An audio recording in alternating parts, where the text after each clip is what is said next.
Good morning, students. I am Prakash Singh, EPS teacher. Today we are going to study on chapter Caring for Others. बच्चों, आज हम chapter Caring for Others पढ़ेंगे. Caring for Others means दूसरों की देखभाल, means अन्य की देखभाल. Most of us, we are lucky to see the world, hear all kinds of sounds and feel the things around us. हम सभी लोगों में से अधिकतर लोग खुशनसीब हैं, सौभाग्यशाली हैं कि हम देख सकते हैं, सभी प्रकार की आवाज़ों को सुन सकते हैं और हम अपने आसपास की वस्तुओं को देख सकते हैं और महसूस कर सकते हैं. However, there are some people who are sick, old, or even mentally or physically handicapped.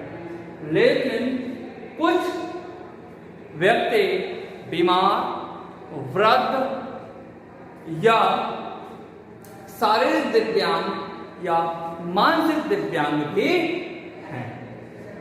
All such people have special needs, hence they are called special people. इस प्रकार के लोगों को कुछ विशेष प्रकार की सहायता होती है, विशेष प्रकार की आवश्यकता की सहायता होती है. ऐसे लोगों को हम विशेष व्यक्ति कहते हैं. जैसा कि हम जानते हैं कि हम सभी लोग जो ये सभी कार्य सभी कर सकते हैं, लेकिन कुछ लोग ऐसे भी हैं जिनको देखने में, सुनने में, चलने में, फिरने में कुछ प्रॉब्लम होती है, समस्या होती है. ये सभी लोग कुछ विशेष लोग होते हैं. इनको कुछ विशेष प्रकार की आवश्यकता होती है कि जिससे ये अपना कार्य आसानी से कर सकें.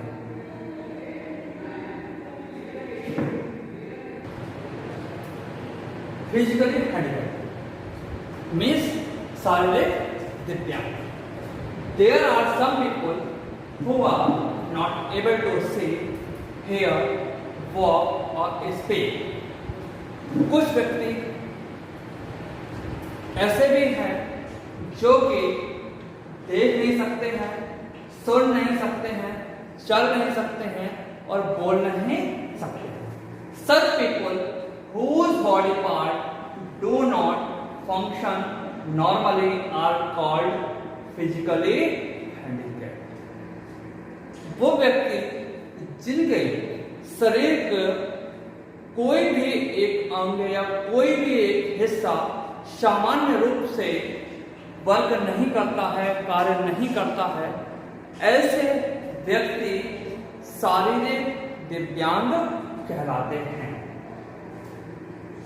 फिजिकली हैंडिकैप्ड पर्सन भी कई प्रकार के होते हैं. मीन्स उनके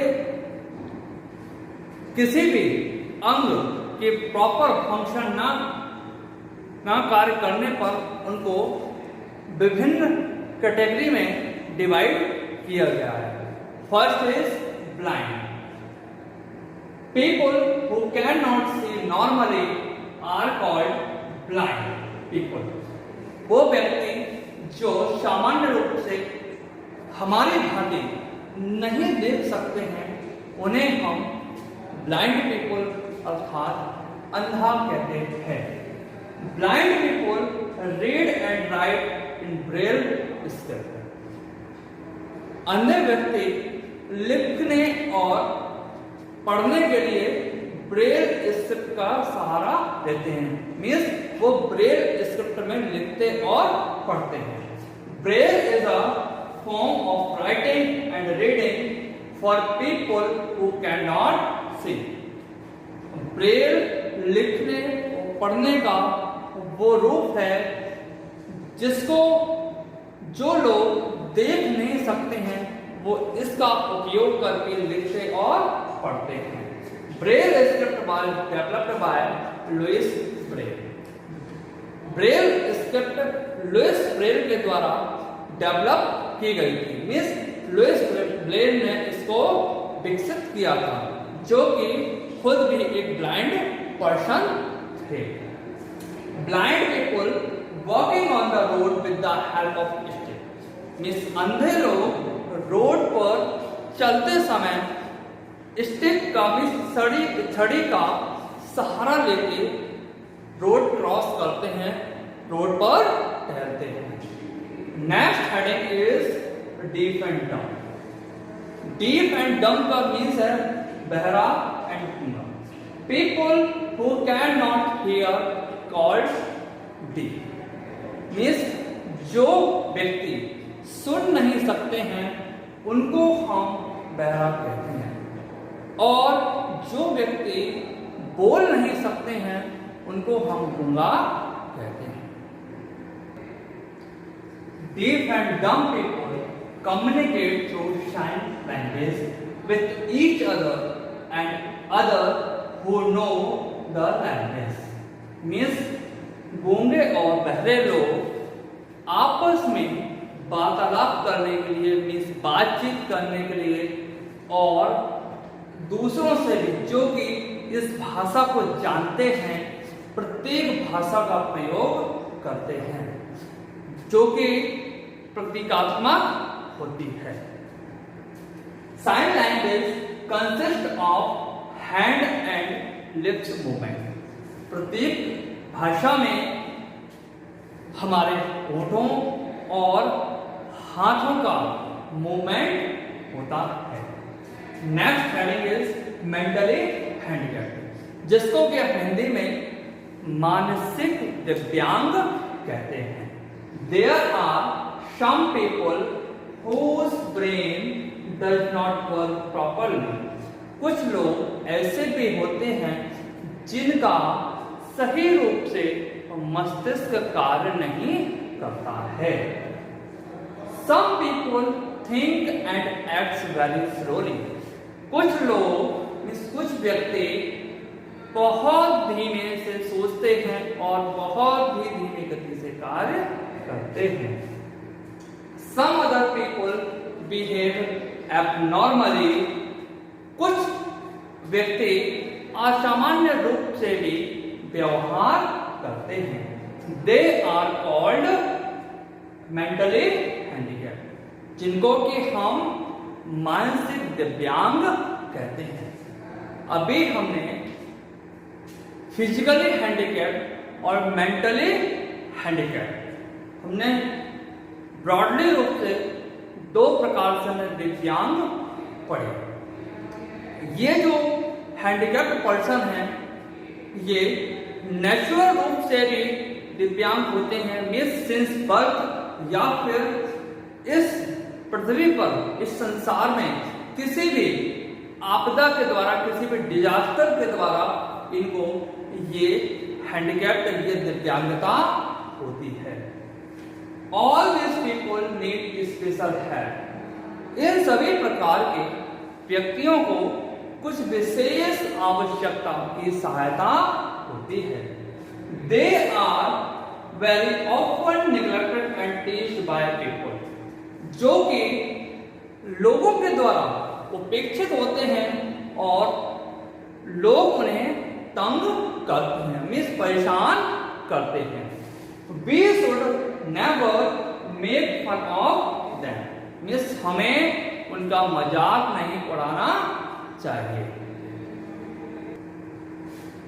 We have some duties towards handicapped person, means हमारे भी कुछ कर्तव्य हैं, हमारी भी कुछ जिम्मेदारियां हैं दिव्यांग व्यक्तियों के लिए। We should try to help them as much we can. बस हमें प्रयास करना चाहिए कि जितनी हम मदद कर सकें हम उनकी मदद करें। We should help them in studies and hobbies. हमें उनके अध्ययन में और उनकी हॉबीज में मदद करना चाहिए। We should celebrate good times like parties picnics with them. हमें उनके साथ अच्छे अवसर, अच्छा समय सेलिब्रेट करना चाहिए, जैसे कि party, picnic, etc. We should respect them and treat them as equal.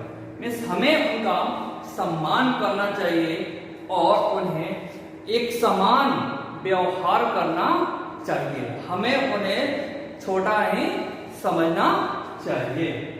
We should spend time with them and make them feel wanted. हमें उनके साथ समय व्यतीत करना चाहिए and make them feel wanted. और उन्हें महसूस कराना चाहिए कि जो वो चाहते हैं हम उनके साथ हैं।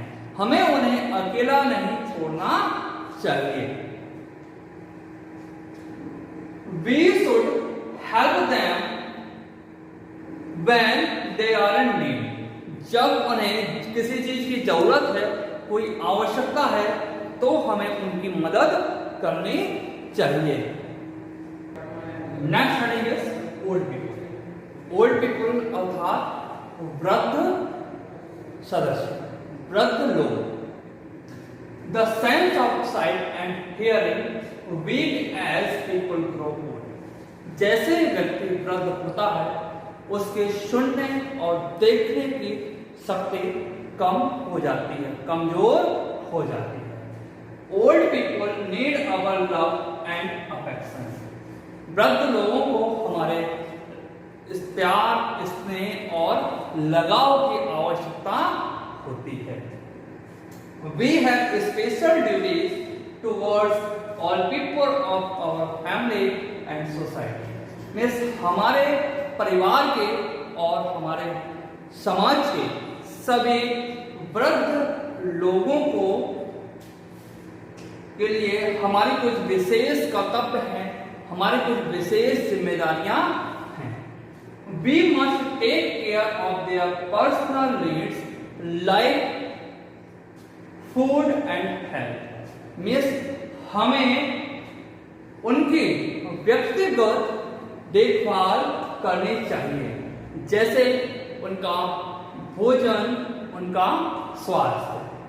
We should be taken regular medical checkups and given medicines on time when they are sick. हमें नियमित रूप से उनका मेडिकल चेकअप में चिकित्सीय निरीक्षण कराना चाहिए और जब वो बीमार हों हमें उन्हें समय पर दवा देनी चाहिए। We should not let them feel lonely. मतलब हमें उन्हें अकेला महसूस नहीं करना चाहिए। So we have to try more spend time with them.